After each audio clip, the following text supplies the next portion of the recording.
Ребята, если вам нужна помощь с эдитингом, то залетайте на мой Discord сервер. В нем вы сможете скачать всякие полезные штуки, поделиться своими замечательными эдитами, а также задать любой вопрос по теме эдитинга, на который я или участники сервера дадут вам ответ. Ссылка в описании. Всем здорово, с вами Рики, и это продолжение обзора моих конфигов. Сегодня я буду рассказывать про слои, FFmpeg и другие интересные штуки. Сразу предупреждаю, перед тем как начинать смотреть этот туториал, сначала посмотрите мои прошлые туториалы, иначе вы ничего не поймете. Начнем, разумеется, с установки новой версии Chloe. Качаем zip-архив, создаем пустую папку Chloe и распаковываем в нее содержимое архива. Дальше качаем FFmpeg. Он нужен нам, чтобы записывать слои сразу в видео. Жмем на Windows, Builds from Gian, Full. Вот это содержимое кидаем в папку Chloe FFmpeg. Также нам нужно будет установить два кодека. Первый это UT-видео кодек. Благодаря ему вы сможете импортить AVI-файлы, записанные этим кодеком, в проге для монтажа. Второй это QuickTime кодек. Благодаря ему вы сможете импортировать MOV файлы. Еще, чтобы вы могли без проблем просматривать клипы, очень советую скачать видеоплеер K-Lite Codec Pack. Ну и наконец скачаем мои обновленные конфиги. Их нужно перекинуть в папку CSGO KFG с заменой. Отлично, давайте зайдем на демку. Открываем Chloe, жмем Launch CSGO и по фастику заполняем нужные поля. Путь к игре, путь к MovieMaking папке, разрешение, параметры запуска. Как все заполнили, жмем Launch. После запуска игры у вас в консоли должен появиться розовый код. Если этого не произошло, то пропишите exec нижняя палочка core, и он появится. После этого я советую вам ресетнуть настройки, прописав reset. Замечательно, жмем Shift плюс F2 и заходим на демку. Мотаем тик с помощью demo go to, рандомно кликаем пробел и левую кнопку мыши, пока не найдем нужного нам игрока. И, наконец, активируем конфиг, прописав FE. Теперь приступим к записи слоев. Для начала изменим папку, в которую будут рекаться клипы. Для этого заходим в Core KFG и вот сюда вставляем путь к папке, в которую хотите рекать клипы. В моем случае это папка Screens. Сохраняем конфиг и в игре снова прописываем FE, чтобы применить изменения. Давайте выберем слои для записи. Если вы пропишете Streams, то высветится куча разных слоев. Те, которые я постоянно юзаю, я поместил в шорткат Edit. Если вы его пропишете, то автоматически выберутся все мои любимые слои. Если что, этот шорткат находится в Core KFG. Все, слои выбрали, выбираем бин для записи и начинаем рекать. Я хочу зарекать 250 FPS, поэтому жму F6. Сразу предупреждаю, сворачивать игру нельзя, иначе высокий шанс того, что игра крашнет. После того, как проигрался нужный момент, жму F1, чтобы остановить запись. Все клипы должны записаться в папку Take. Если этого не произошло, то либо вы случайно сбросили слои для записи, прописав FE, либо неправильно установили FFmpeg. Давайте заимпортим эти слои в After Effects. Сначала переименуем папку со слоями. Потом создадим такую же папку в AE. Дальше выделяем все слои и перекидываем их в AE папку. После этого создаем композицию, перетащив AE папку в значок композиции. Кликаем Single Composition, ОК. Слои изначально будут импортнуты в неправильном порядке. Но не беда, просто нажмите Ctrl-X, Ctrl-V, и их порядок станет правильным. Вот наш normal слой, записанный через UT-кодек, а также куча мелких слоев, записанных в MOV. Изначально может показаться, что они записаны на черном фоне, но это не так. Если вы нажмете вот на эту шахматную кнопку, то поймете, что у слоя прозрачный фон. Да-да, уже все обрезано за вас, это очень удобно. Вот я создаю голубой solid, перемещаю его вниз, и его отлично видно. Так, 2 viewModel это viewModel, 3 Particles это частицы, 4 Players это игроки, 5 World No Sky это World слой без неба, ну и 6 Depth это Depth, штука для блюрчика и туманчика. Если мы включим видимость только у 2 viewModel, 3 Particles, 4 Players и 5 World, то получим почти то же самое, что и на оригинальном Normal слое, но с мелкими неприятностями. Первая неприятность – это обводка на прозрачных слоях. Ее очень легко исправить. Просто накиньте на слой Simple Choker и покрутите значение так, чтобы серая обводка пропала. Вторая неприятность – это то, что слой с партиклами тусклый. Это можно исправить, покрутив левелсы и насыщенность. Один в один у вас, конечно, не получится сделать, но это не критично. Когда будете делать композитинг, это все равно никто не заметит. Давайте посмотрим на FFmpeg пресеты. Пишем FE, потом FFmpeg. AFX Classic – это обычная запись с скриншотами. UT-True – это UT-кодек, который рекает в AVI формате в оригинальном качестве. То есть то, что вы видите на экране, будет на видео точно в таком же качестве. ProRes – это QuickTime кодек, который рекает в MOV. Я его юзаю для прозрачных слоев, так как это единственный пресет, который их поддерживает. Good – это X264 кодек, который рекает в MP4. У него качество слегка хуже оригинала, но зато он очень мало весит. Давайте для примера сравним UT-True и Good. Заходим в Core Config, Normal слою поставим пресет Good, а Abnormal слою поставим UT-True. Сохраняем конфиг, заново активируем его в игре, прописав FE, выбираем нужные слои для записи и рекаем. Вот наши слои. UT-True весит аж целых 2 гига. MP4 же всего 300 мегабайт. И качество практически не отличается. Так что если у вас мало места на ПК, можете спокойно юзать пресет Good. Главное, не ставьте его на Depth слои, потому что Depth хранит информацию о дальности пикселей, и даже незначительное снижение качества эту информацию сильно искажает, из-за чего многие эффекты, которые юзают Depth, будут работать некорректно. И финальный пресет Blur позволяет рекать видео сразу с Motion Blur'ом. Сейчас покажу, как он работает. Для начала в Core Config вы должны выставить FPS видео, в котором запишется видео с блюром. 24 FPS самое нормальное значение. Дальше выберите кодек, в котором будет рекаться видео с блюром. Я поставлю UT-True. Дальше у нужного вам слоя меняйте пресет на Blur. Сохраняете файл, заново активируете FE, выбираете этот слой и начинаете запись в 1000 FPS. И на выходе у вас получится вот такое прикольное видео в 24 кадра. Как вы уже поняли, это самый обычный Resample Blur. Благодаря тому, что мы рекали в FPS, который в разы выше FPS видео, появилось очень много лишних кадров. Эти лишние кадры смешались в кучу и получился блюр. Чем выше разница между FPS видео и FPS, в котором вы рекаете, тем сильнее блюр. И наоборот. А сейчас я вам супер быстро покажу все существующие слои в конфиге. Объяснять каждый не вижу смысла. Сами анализируйте и делайте вывод, что вам может пригодиться. Лишь скажу, что на слоях с тегом NoClip удалена карта, поэтому на них все видно через стенки.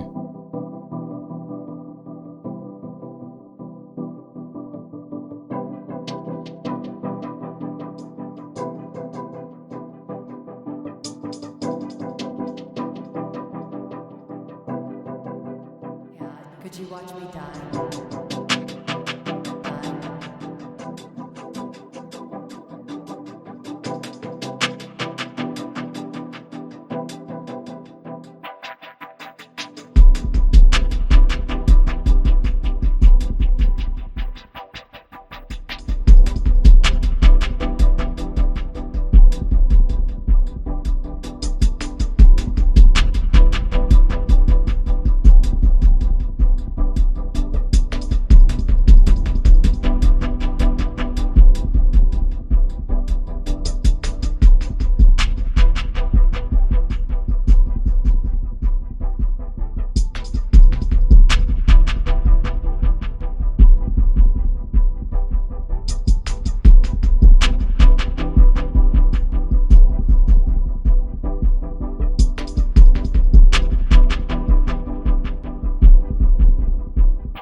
С этими слоями все понятно, но ведь в конфиге еще есть EXR-Depth слои.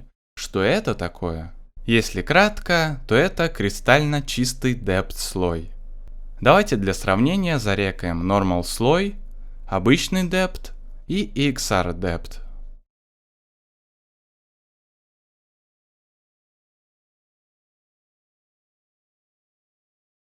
Как видите, EXR-Depth зарекался не в видео, а в скриншотах в формате EXR. Чтобы импортнуть такой формат в After Effects, нужно скачать OpenEXR плагин. Заходим вот на этот сайт и качаем OpenEXR плагин. Вот эти три плагина перекидываем в папку Plugins Effects, а OpenEXR плагин перекидываем в папку Plugins Format. Отлично, теперь импортим клипы, как я вас учил. Переименовываем папку, создаем такую же в AE, выделяем все клипы и перекидываем их в AE папку. Как видите, у EXR-Depth ставится по дефолту неправильный фреймрейт. Жмем на эту кнопку и меняем фреймрейт на правильный. В моем случае это 125 FPS. Дальше сразу же переименовываем этот слой на 6 Depth EXR для удобства. После создаем композицию, переместив папку на кнопку композиции. Ставим Single Composition, ОК. Исправляем порядок слоев, нажав Ctrl-X, Ctrl-V. Готово. Проверяем слои и видим, что EXR-Depth ничего не показывает. Чтобы извлечь из него картинку, на него нужно накинуть эффект Extractor. После чего выбрать здесь Z и изменить дальность депта с помощью двух этих параметров. White Point ставим на 0, а Black Point пока что поставим на 4096. Это значит, что абсолютно черная точка будет находиться в 4000 юнитах от нас. В случае с CSGO 4К юнитов это примерно 100 метров. То есть все, что находится от нас дальше 100 метров, не будет отображаться на депте. У обычного депта черная точка находится на точно таком же расстоянии, поэтому сейчас эти два депта выглядят идентично, но это лишь на первый взгляд. Давайте выкрутим левелсы и посмотрим поближе. На данный момент EXR-Depth выглядит ужасно, а все потому, что битность нашего проекта стоит на 8. Если мы поставим ее на 16, а лучше сразу на 32, то наш депт станет супер чистым и плавным. Если объяснять мега простым языком, то битность видео – это количество цветов, которые оно может хранить. Например, обычный 8-битный депт хранит в себе всего лишь 256 оттенков серого. Из-за такого маленького количества оттенков, при экстремальных значениях левелса, депт становится рваным и некрасивым. А у EXR-Depth уже 24-битный. Он хранит в себе около 16 миллионов серых оттенков. Поэтому, как бы вы ни крутили левелсы, он всегда будет плавным и четким. И в проекте мы, получается, ставим 32 бита, чтобы After Effects учитывал все эти 16 миллионов цветов, а не 256, как он это делает на 8-битном проекте.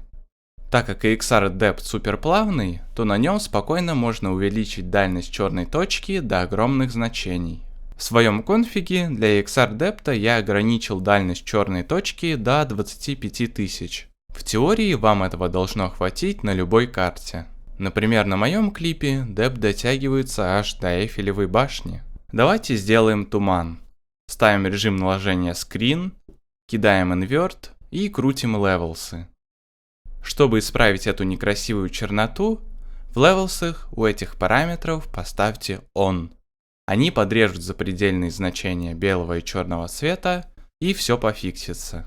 Итак, вот туманчик с обычным дептом. На нем виден некрасивый рваный градиент.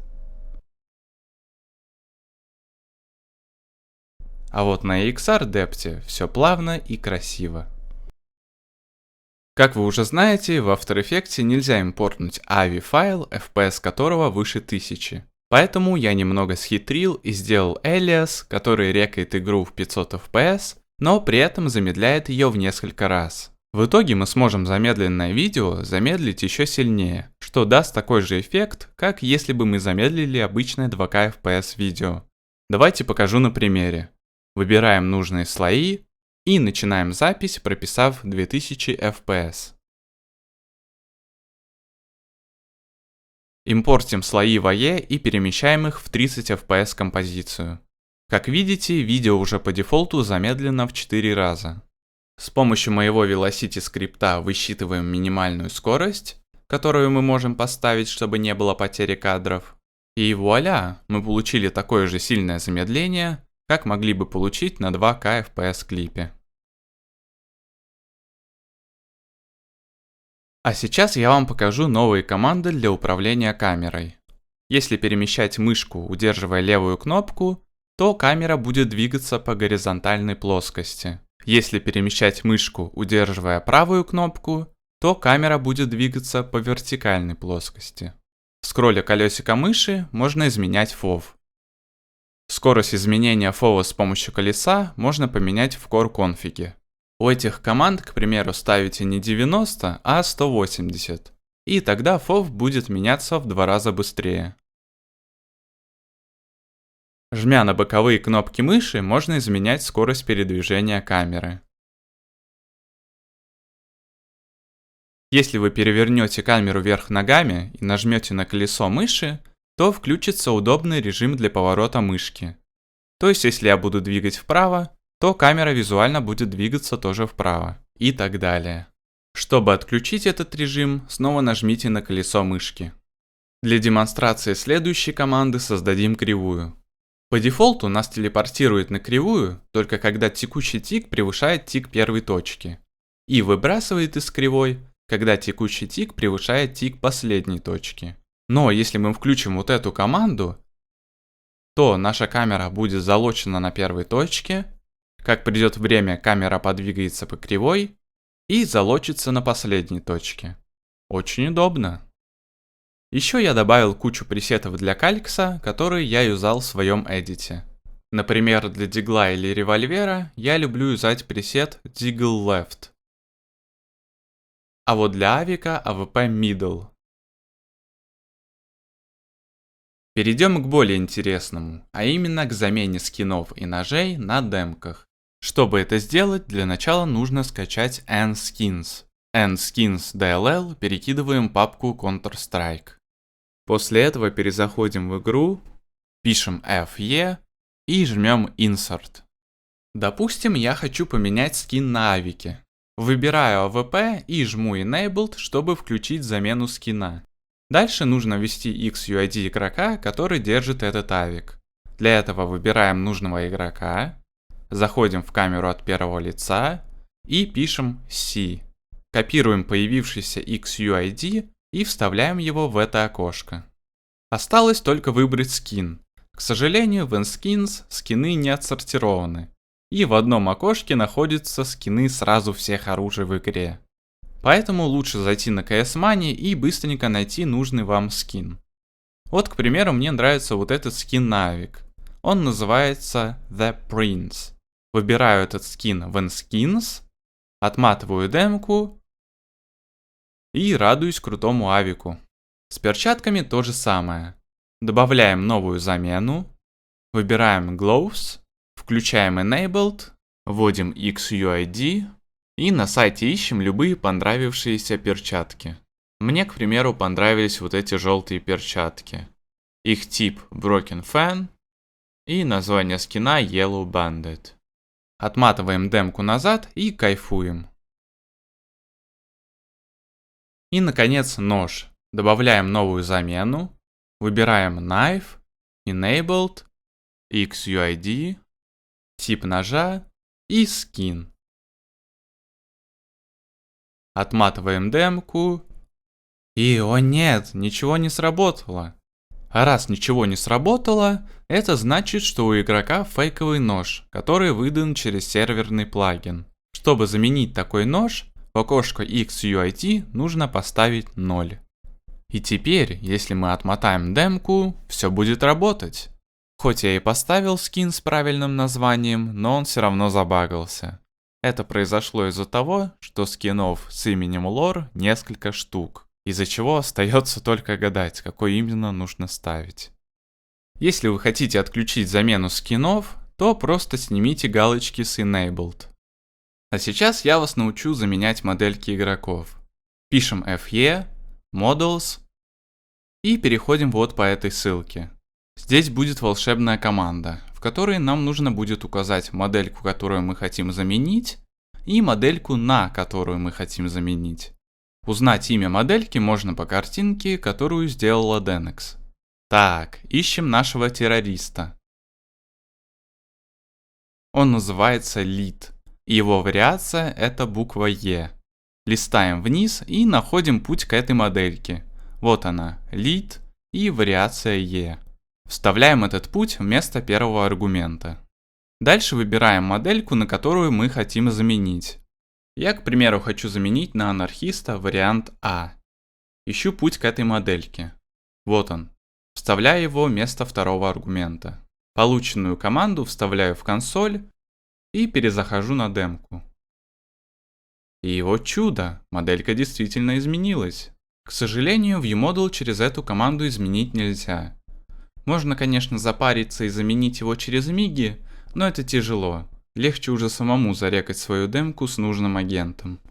Так, продолжаем. Если вы хотите заменить абсолютно все модельки из категории Lead, то скопируйте первую строчку пути, где вот такая звездочка со слэшем, и вставьте этот путь вместо первого аргумента. Дальше на демке обязательно очистите замены, прописав вот эту команду. И только после этого можно прописать новую команду и перезайти на демку. Вуаля! Теперь все лид-террористы заменены на анархистов. Разумеется, можно заменять модельки не только на существующие, но и на кастомные. К примеру, давайте скачаем модельку Hutao.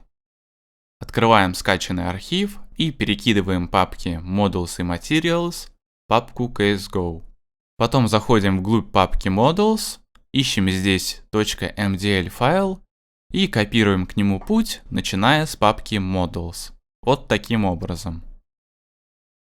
Этот путь вставляем вместо второго аргумента. Перезаходим полностью в игру, пишем FE, вставляем нашу команду, перезаходим на демку и радуемся кастомной модельке. Еще я вам хочу рассказать, как исправить ускоренные анимации бега. При заходе на демку игроки двигаются нормально, но как только вы отматываете демку, то анимации багаются и персонажи начинают очень быстро двигать ногами. Это происходит из-за того, что вы перематываете демку на тик, в котором игроки находятся в движении. Так делать нельзя. Чтобы это исправить, нужно отматывать демку в момент, когда игроки не двигаются. В моем случае игроки не находятся в движении примерно на нулевом тике. Вот я отматываю на нулевой тик. И чудо, анимации не забагались.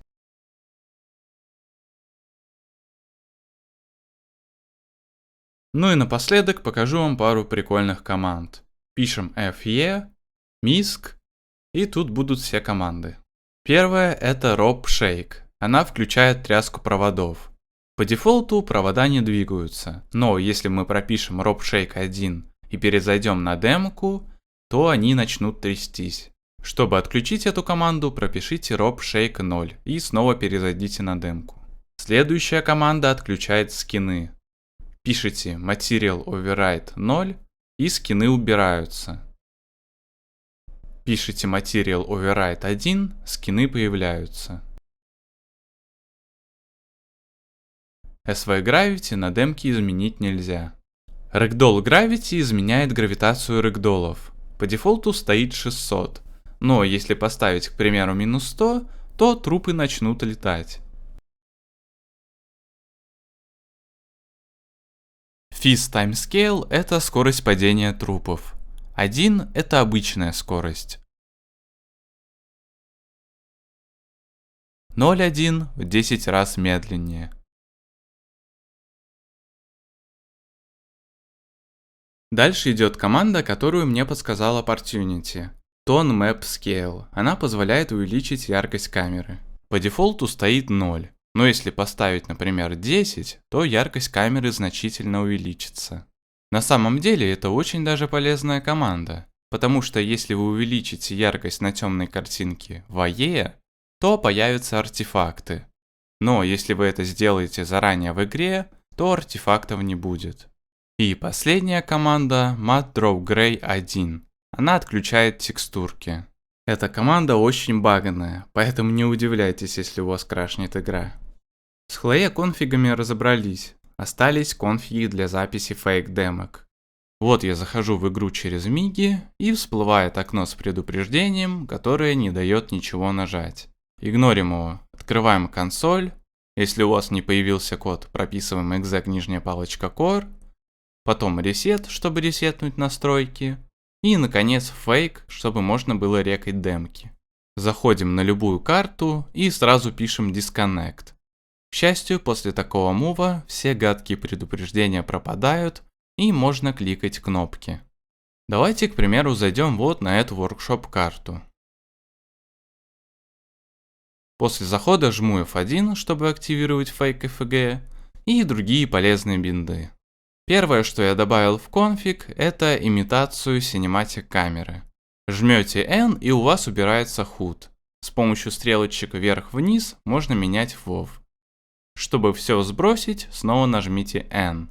Лично мне с такой камерой гораздо удобнее придумывать фейк-демки. Второе, что я изменил, это конфиг для выдачи оружия. Valve ограничили доступ к инвентарю, и теперь нельзя просто так взять и поставить себе тот же револьвер. Первое, о чем вы подумаете, это то, что его можно выдать через обычную команду GiveWeapon, но он будет невидимым на демке. К счастью, я нашел другую умную команду. С помощью нее можно получить оружие, которые будут видны на демке. Пишем items, вводим название оружия, которые мы хотим получить, и рестартаем матч, нажав на F1. Та-дам! Вот наше оружие. Можно спокойно рекать демку и ничего не бояться. Также я добавил в список команду MadFillRate1.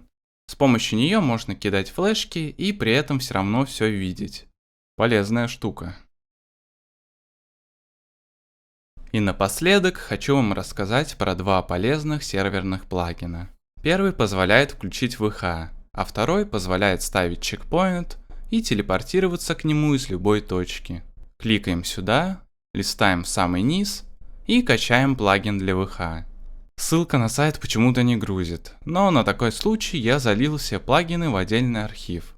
Качаем его и распаковываем в любое место. Пароль 123455. Чтобы установить плагин для ВХ, нужно скопировать CSGO Advanced ESP в папку MIGI, CSGO, Addons, Source Mod, Plugins. А чтобы установить плагин для чекпоинта, нужно папки из checkpoint zip перекинуть в папку MIGI CSGO. Еще нужно отредактировать конфиг checkpoint плагина. Заходим в KFG, Source Mod, открываем SMCP Saver и в самом низу Display Help ставим на 0, чтобы этот плагин не показывал лишние окна. После установки перезаходим в игру. Чтобы включить ESP, нужно прописать команду sm give ESP ваш никнейм 1.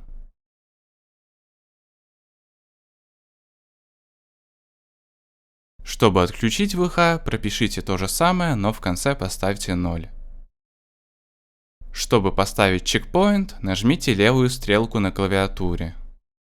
Чтобы телепортироваться к чекпоинту, нажмите Enter. На этом все. Если вам помог этот туториал, то ставьте лайки, пишите комментарии и рассказывайте о нем своим друзьям и подписчикам. Если вам нужна помощь или вы просто хотите пообщаться, то залетайте на мой Discord сервер. Еще увидимся!